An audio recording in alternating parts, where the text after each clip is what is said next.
Assalamualaikum warahmatullahi wabarakatuh. Selamat pagi anak-anak. Apa kabar kalian hari ini? Semoga sehat luar biasa.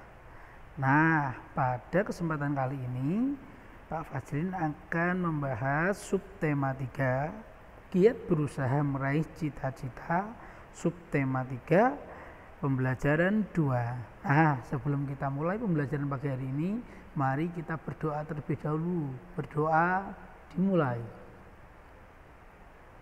Selesai. Nah, untuk mengawali pembelajaran pada pagi hari ini, Pak Fajrin akan membahas tentang mata pelajaran Bahasa Indonesia, tentang mendeklamasikan puisi. Nah, di sini apa itu deklamasi puisi? Deklamasi puisi adalah cara membaca puisi disertai dengan lagu atau gerak tubuh sebagai alat bantu gerak.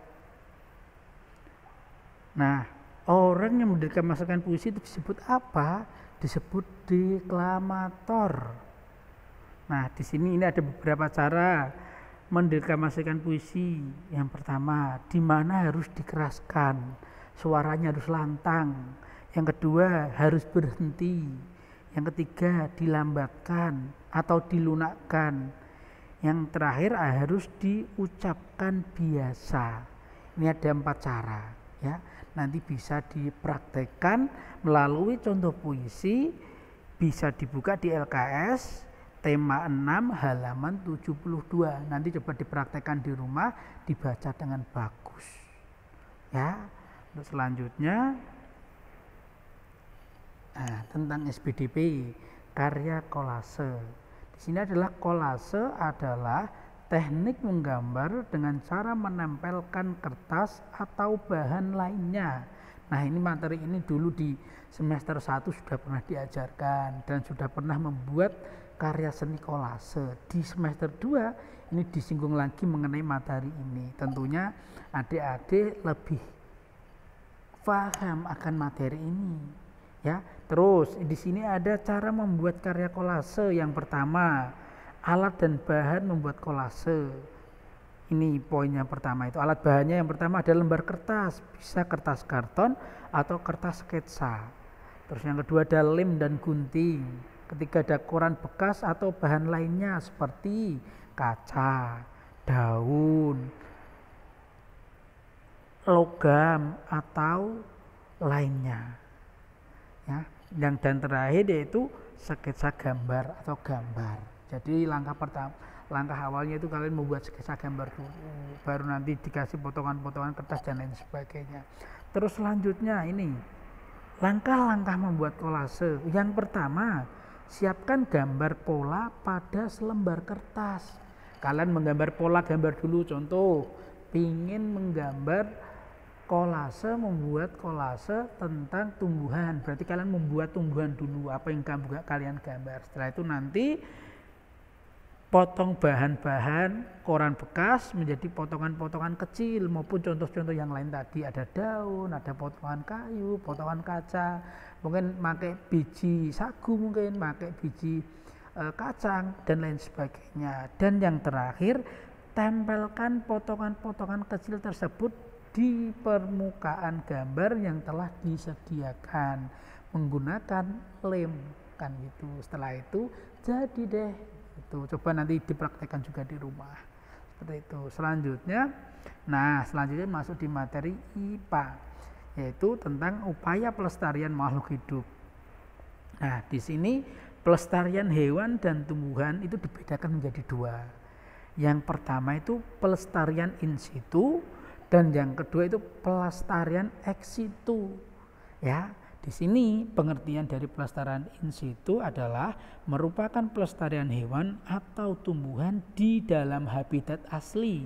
Misalnya cagar alam, suaka marga satwa, dan taman nasional. Maksudnya kok di habitat asli itu bagaimana, Pak?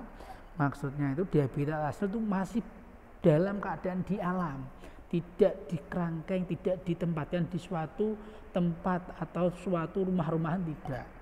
Nah, terus selanjutnya ada pelestarian ex situ, yaitu merupakan perlindungan hewan atau tumbuhan di luar habitat asli. Misalnya taman safari, kebun binatang, kebun raya dan lain sebagainya. Nah, kalau ini maksudnya di ex situ, dilestarikan akan tetapi dikasih tempat atau rumah. Seperti beda dengan in situ tadi. Kalau in situ kan masih alam bebas luar, kan tapi itu juga bisa jadi wisata juga. Nah, selanjutnya berikut usaha melestarikan sumber daya hewan dan tumbuhan. Yang pertama, usaha yang dapat dilakukan untuk melestarikan sumber daya hewan sebagai berikut. 1. Melindungi hewan langka dengan memindahkan hewan langka ke tempat yang lebih cocok. Digiring ke tempat yang lebih cocok, ditempatkan yang lebih bagus. Terus selanjutnya, menangkar hewan langka dengan cara mengisolasi hewan tersebut. Yang ketiga, tidak berburu hewan sembarangan. Yang keempat, hewan langka dibudidayakan. Yang kelima, membuat undang-undang pemburuan. Yang keenam, menindak tegas para pelanggar dengan memberi sanksi hukum sesuai dengan hukum yang berlaku. Nah, bagi adik-adik yang mempunyai hewan itu harus dirawat, dikasih makan, dikasih minum biar dia lestari, biar bisa tumbuh dan bisa jadi hewan yang bagus, seperti itu. Selanjutnya, usaha yang dilakukan untuk melestarikan sumber daya tumbuhan sebagai berikut. Kalau tadi melestarikan sumber daya hewan, nah ini melestarikan sumber daya tumbuhan. Yang pertama, tidak menebang pohon sembarangan. Yang kedua, melakukan tebang pilih. Yang ketiga, melakukan reboisasi atau penanaman hutan kembali. Yang keempat, pemeliharaan tanaman yang benar. Dan yang terakhir, mendirikan beberapa kebun seperti kebun koleksi, kebun plasma nutfah, dan kebun botani. Nah, ini tadi cara-cara melestarikan sumber daya hewan dan sumber daya tumbuhan. Nah, nanti silakan dipelajari, dibuka LKS-nya, dibaca, dan selanjutnya mengerjakan uji pembelajaran 2. Nah, ya, sekian dari Pak Fajrin. Sekian dan terima kasih. Wassalamualaikum warahmatullahi wabarakatuh.